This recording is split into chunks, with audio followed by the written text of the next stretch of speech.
How does the film industry in Britain, in Europe, right now, cope with the fact that the balance of sort of market power in the movie industry seems to be moving very rapidly eastward? I mean, China very soon is going to be the second biggest movie market in the world. We see directors recutting films now just for the China market. I think that's terrible, isn't it?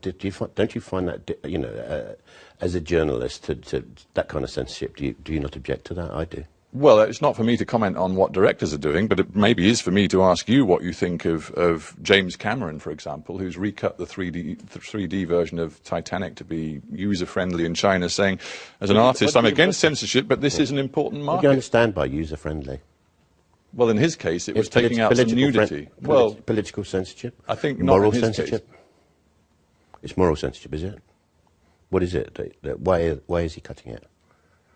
For him, it was a question of taking out some nudity. But are you saying to me that you think that artistic values are being compromised? As a director, I'm appalled that anybody cuts one frame of my work in any country. And so I'm very critical of that system. Certainly I am, yes. For them to recut Iron Man as they just did, for instance, in order for it to be accepted by the 40 Communist Party individuals who choose which films the Chinese are allowed to see that come from the United States, mostly from the United States, because they very rarely see films from Europe, for instance. For them to get Iron Man into that market, which is the American film industry is about money. It's about the audience. They'd recut anything in order to be able to get to that market. And they've recut Iron Man, and Cameron would cut Titanic or any of those big American movies in order to get their hands on the Chinese yen. That's the only reason.